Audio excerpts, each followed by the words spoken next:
Hello, my name is Alison and I'm a visitor services assistant here at Manor Farm. Manor Farm is located inside the River Hamble Country Park between the villages of Botley and Bursledon, and its origins date all the way back to medieval times. Come along with me as I uncover the hidden histories of Manor Farm.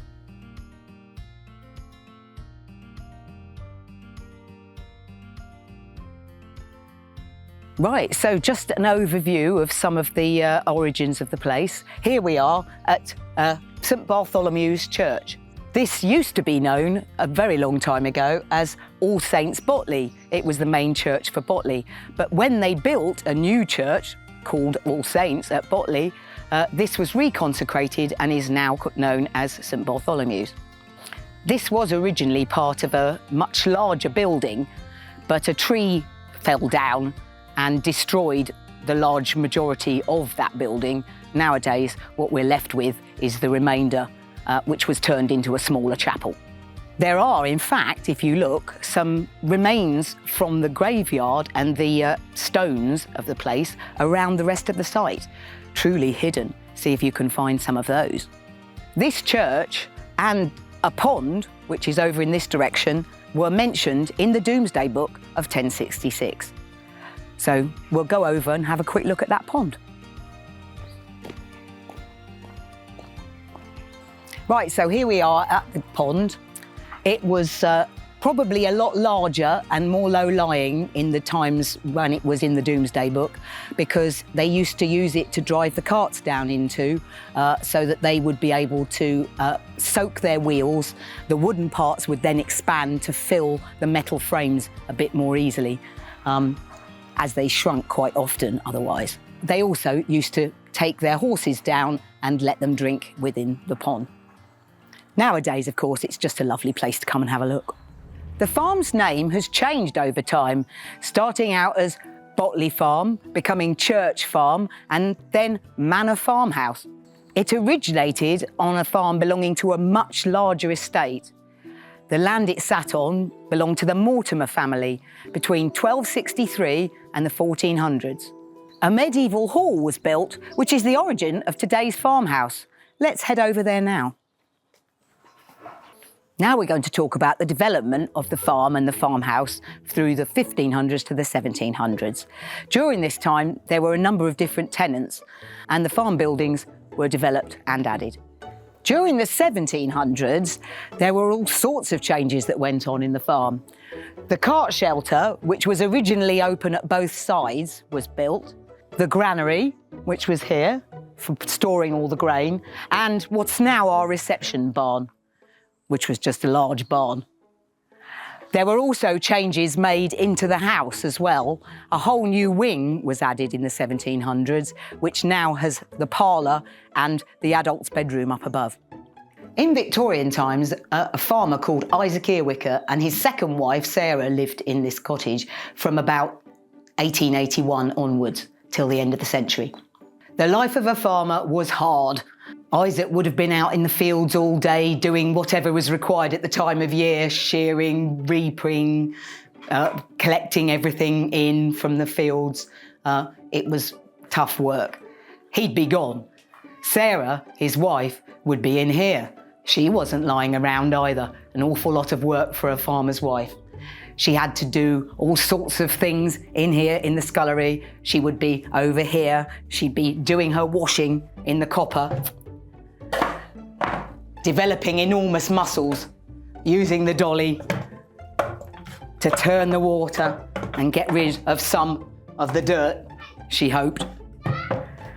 Then taking it over to the mangle, putting it through the mangle, turning the handle, hopefully rinsing out and then putting out on a line somewhere outside. Another job that the farmer's wife would have to get involved with was making butter and cheese.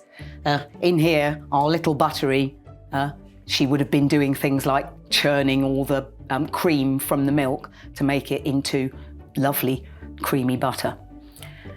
There was no refrigeration in houses at that time, so things were just kept cool in a larder. And we also do have a smoking loft where they would have been able to preserve meat and keep it fresh so that they could eat it in the winter when there was very little else available.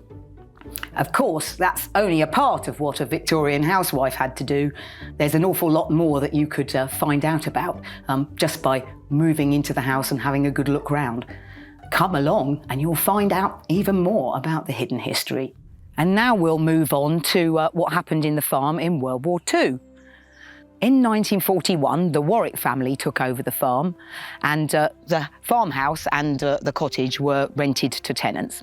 During wartime, in the 1940s, the tenants here were asked to prepare to take in evacuees from places like London, Portsmouth and Southampton.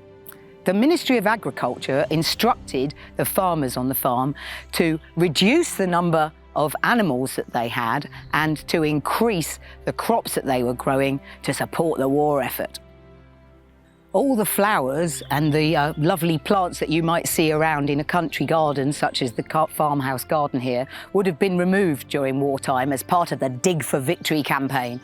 This was used to create extra food for the nation as food became increasingly scarce. Additional labour on the farm was provided by the Women's Land Army, which was an organisation created to allow women to take over the roles that are traditionally held by men. There were also Italian prisoners of war living on the farm, and there were even travellers encamped in Dockdale Copse, just down the road, who also provided extra labour, all needed in time of war. The farm was also a part of Operation Starfish, which was set up by the War Office to make enemy bombers attack decoy sites rather than strategically important places such as Portsmouth and Southampton.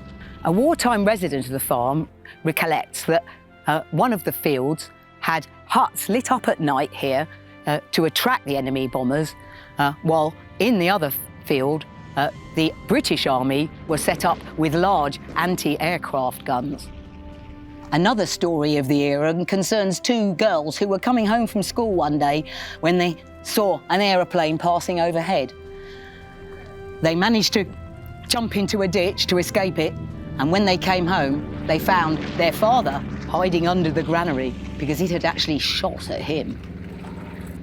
And now just a little about how Manor Farm became the visitor attraction that it is today.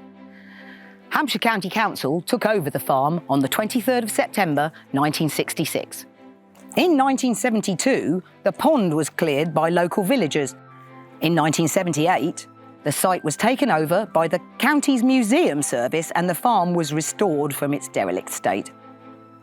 This included adding to it historic buildings from elsewhere in the county, such as the forge, the wheelwrights and the Longstock barn, which were dismantled brick by brick or beam by beam and rebuilt on site to create the collection of traditional rural buildings that you see today. In 1983, the farm manager made an appeal for some period furniture to furnish the farmhouse, and the building was restored to its former glory. Thanks to the support of local volunteers, the farm was opened to the public in 1984 as Manor Farm. And today at Manor Farm, we have so many things for everybody to enjoy. There's the historic farmyard, of course, but there's also a great many animals that you can see. There's the play barn, and there's a wonderful cafe where you can enjoy a lovely coffee and a nice slice of cake.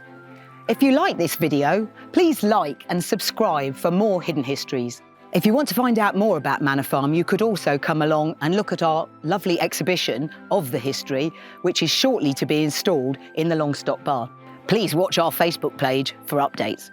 All the other information about the visit to the farm will be on our website, link below.